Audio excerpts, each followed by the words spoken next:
নমস্কার। বিক্ষুব্ধ বর্ণসাহিত্য পরিষদ পরিচালিত প্রথম আলো ইভেন্টের 10ম পর্বে আপনাদের সবাইকে অনেক অনেক শুভেচ্ছা ও অভিনন্দন। আজ আমি আপনাদের সামনে একটা কবিতা পাঠ করে শোনাব। কবিতার নাম নিথর। লিখেছেন কবি সোহাগ বিশ্বাস।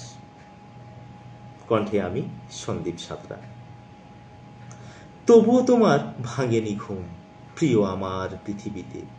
সে কবে বসন্তের তরু মরু হয়ে ঝরে গেছে বিরহের তপ্ত রৌদ্রের দাহতে।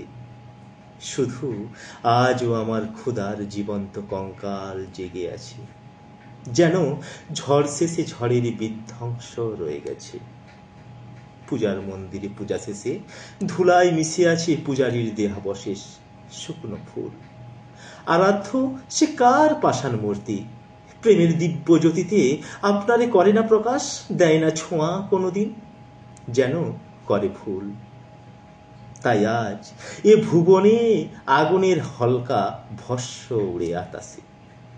প্রেতাত্মাদের চির অতৃপ্ত কান্না ধ্বনিত হয় আকাশে। মনে হয় এ শুধুই মৃত্যু লোকের পথ, রয়েছে মুখের অনন্ত বিষাদে ঘেরা, যন্ত্রণায় ঘেরা মৃতদের আনাগোনাতে। তবুও তোমার ভাঙে না ঘুম, জাগে না অনুভূতি, জাগে না অশান্ত ফাগুনের দুরন্ত গতি প্রিয় আমার ধরণীতে। ধন্যবাদ।